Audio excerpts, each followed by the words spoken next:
Good night and welcome to Benalmádena's first English news broadcast. Digital Costa del Sol brings you every Friday all the information about this week's news.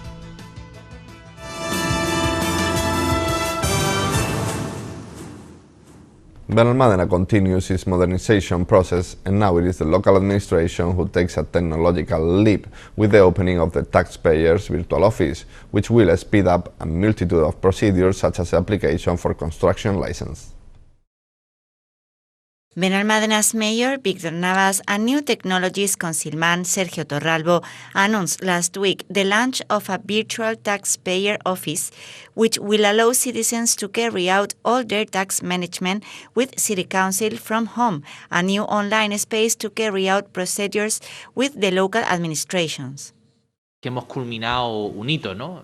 We've completed a milestone. In 2017, we began a process of modernization of the local administration to allow citizens to carry out their procedures with the City Council from home, avoiding queues and unnecessary travel, and today we can already say that the implementation of electronic administration in Benalmádena is fully complete.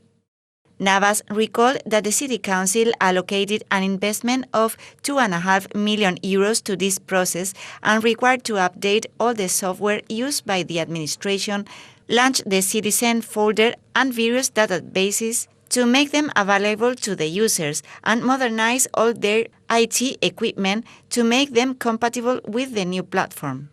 Cuando empezamos a implantarlo y esa implementación, All letters of payment of taxes, fees, fines, licenses can be obtained electronically and without a prior appointment. Of works, request appointments to obtain payment letters and then go to the bank to pay them. Now you can do all the procedures with a click of the mouse and obtain your building permit from home in just half an hour. The mayor valued the usefulness of this system, which will streamline many procedures. imaginaros la potencialidad para los ciudadanos. The virtual taxpayer office is a tool of great potential for citizens and companies who no longer need to come to the City Council to resolve their procedures, greatly simplifying the relationship between local administration and the administrated. For his part, Torralbo explained how to access this useful tool. Se accede mediante una identificación. Access to the virtual taxpayer office is done through a secure identification, through the clave system, or through an electronic certificate, which can be obtained quickly and easily in the two citizen service offices. In this virtual office, you can make utilities such as checking receipts and fines, obtaining certificates and proof of payment, issuing direct debits, or reviewing tax notifications, among others. To finish, the Councilman reviewed some of the procedures that can be carried out on the platform and made a calling to users to check their data. Animar a los ciudadanos a acceder a esta. We encourage citizens to access this virtual taxpayer office and check their tax data.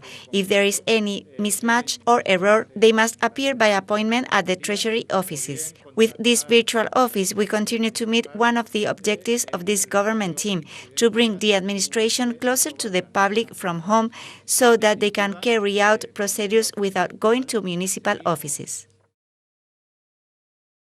After conducting a study by ADIF, it seems that the neighbors of Nueva Torrequebrada are not going to have the new halt for immediate future. Even so, Navas has ensured that they will continue working to make this infrastructure a reality. Benalmádena's Mayor Víctor Navas attended the media last week to talk about a new meeting held with the opposition to share with them the results of ADIF's study on the possible construction of a halt in Nueva Torrequebrada. Hemos estado trabajando para construir un apeadero de cercanía. We have been working to assess the viability of this new halt, and in January 2019, we had a first meeting in Madrid with ADIF technicians to study the possible construction of this stop in Nueva Torrequebrada.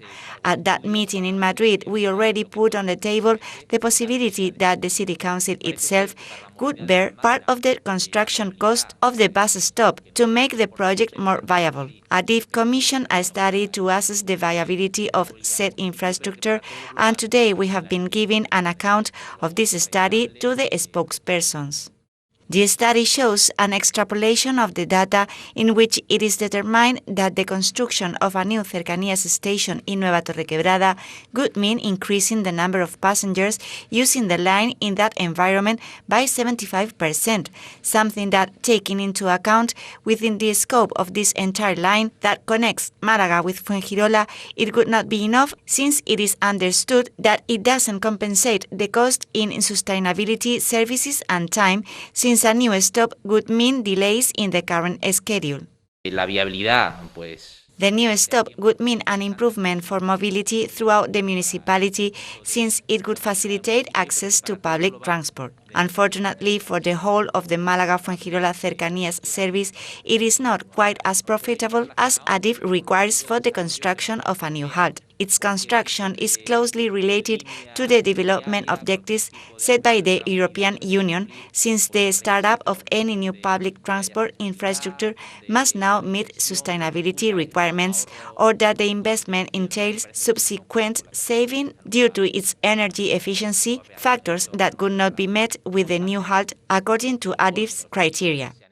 Navas assured that they will continue working, stressing the importance of creating this infrastructure, very important for Benalmádena, since it could imply reducing the number of vehicles that circulate on the road network, betting on a more sustainable city and bring public transport closer to neighboring residents.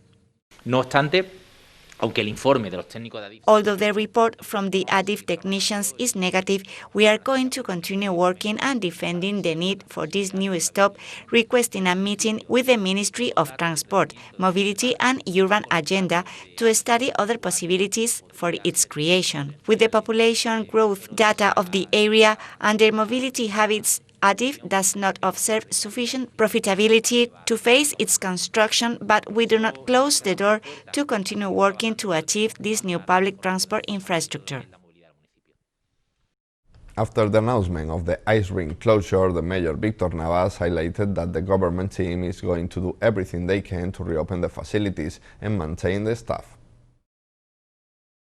The ice rink in Benalmádena took its users by surprise last week, informing that the activities due to take place had been cancelled as the complex was closing. With the imminent closure of the facilities, whose commercial activity has been seriously reduced this year as a result of the pandemic and the limitation of hours established as a preventive measure against the second wave of COVID-19, Benalmádena Mayor Víctor Navas and Sports Councilman Joaquín Villazón wanted to send a message of support and tranquility to both the club's workers and the users. Villazón stressed that the closure was a consequence of the decrease on the activity caused by the pandemic. The closure of the ice club has been a consequence of the decrease in the number of users motivated by the pandemic and by the schedule restrictions that have been established as a preventive measure against the second wave of COVID-19, which forces them to close before 6 p.m. He also explained that they want to open as soon as possible, but the situation in the center must be thoroughly studied. As a government team, we will always ensure the maintenance of the public services that we offer from the City Council, also guaranteeing their quality. If the contract holder is not willing to continue operating, the town hall will rescue the contract in order to protect jobs. With the councilman was Patricia, representative of the workers, who has confided to us the concern and uncertainty they suffer. We are really worried with this situation. The pandemic has reduced drastically the number of associates, and it is harder to maintain the facilities open, but we see ourselves in a really complicated position.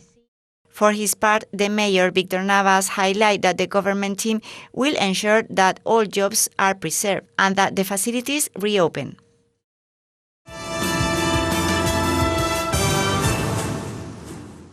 Los Melilleros Beach will host on December 27 the third edition of the Toy Fishing Day, an event organized by Benalmádena's Fishing Club in collaboration with Social Welfare Delegation.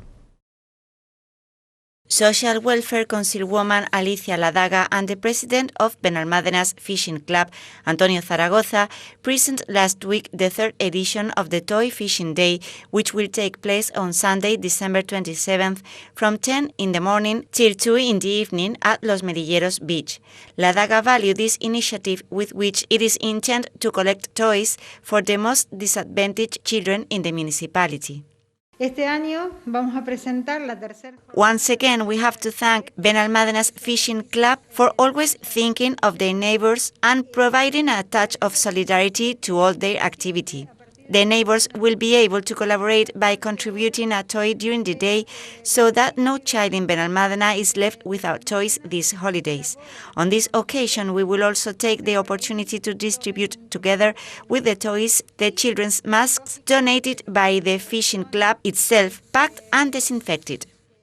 The donated toys have been disinfected before delivery with an ozone machine thanks to the collaboration of Neumáticos Béjar. Zaragoza, who highlight the solidarity nature of this event, told us that this year they have collected up to 5 times more than others. Estamos muy contentos por la aceptación de las empresas. We are very happy with the acceptance of this initiative by companies and neighbors. To date, we have already collected 5 times more toys than those donated during last year. On the part of the club, we also lend our support to local commerce by promoting from our social networks that citizens acquire their gifts for children this Christmas in the toy stores of the municipality. Some stores like Toy Planet and Toy Center have special sections so that those interested can purchase the toys that they will later donate. Zaragoza has also shown its gratitude to Benalmádena's City Council, the Sports Marina and the Andalusian Fishing Federation, as well as to numerous companies that collaborated in this initiative like Copicentro, La Viborilla, Niña Bonita, Casa Gaspar, La Caravana, Bar Bora Bora, La Taberna de Sinfo or Bouquet Art Floor, among others. An amazing initiative organized for the year that seeks to put a little touch of joy in the most needed families of the municipality. Today starts phase 2 of the coronavirus restrictions in Andalusia until January 10, with movement between provinces allowed, shops back on their normal hours, and the curfew for Christmas set at 1:30 a.m. The president of the regional government, Juanma Moreno, announced last week the new measures that came into force across Andalusia. The restrictions will be eased in 2 phases, first from 12th to December 17th, that has already ended, and the second from today, December 18, to January 10th. With phase 2, movement from province to province across the region will be permitted. The curfew will be put back to 11 p.m. until 6 a.m. and shops can go back to their normal opening hours. Bars and restaurants must close at 6 p.m. but can open again between 8 p.m. and 10:30 p.m. On Christmas Eve and New Year's Eve, the curfew moves to 1:30 a.m. Between December 23rd and January 6th, travel outside the region will be permitted to meet up with family members.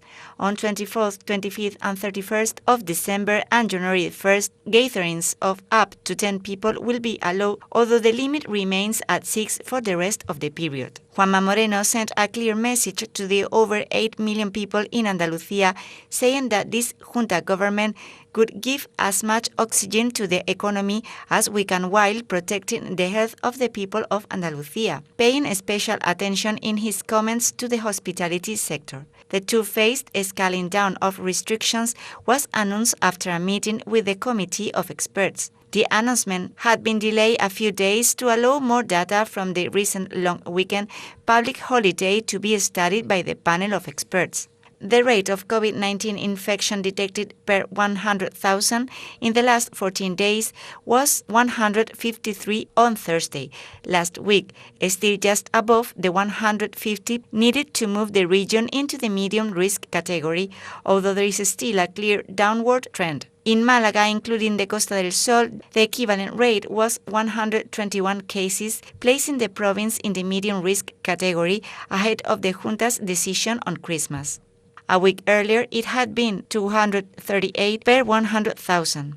There were more than 1,500 people in hospitals in Andalucía on Thursday this week, of whom 331 were in intensive care. A month ago, on 9th November, more than 3,000 patients were in the region's hospitals with coronavirus, and at the point there had been an emergency plan expecting the cases to go over 4,000. The region's plans identified a province as extreme risk if 15% of hospital beds had COVID patients, and a high risk between 10–14%. Only Cádiz, Jaén and Granada provinces were in the high-risk categories in terms of hospital beds occupied on Wednesday this week. Málaga province had 8% of beds occupied by COVID-19 patients. It is our pleasure to announce that on Sunday at 10 p.m. we are premiering our new space Discovering Benalmádena, where we will discover all of our municipality secrets. A segment with interviews especially designed for all of our English speaker residents and our viewers all over the world. And these are today's headlines.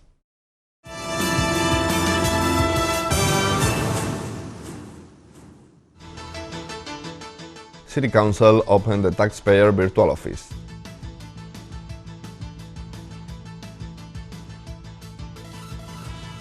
A div contrary to the halt at New Torrequebrada.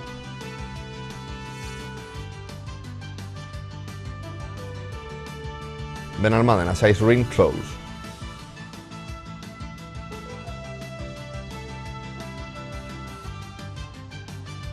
New edition of the Toy Fishing Day.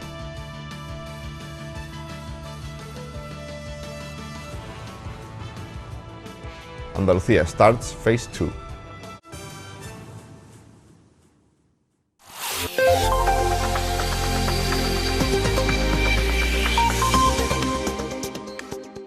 The weather forecast for the weekend will leave us with cloudy or clear skies with intervals of low morning clouds on the coast, increasing to cloudy skies or covered in the afternoon with precipitation. Low clouds and mist without ruling out morning fog banks in the interior. Maximum temperatures falling indoors, the rest unchanged. Loose variable winds tending to a west component on the coast.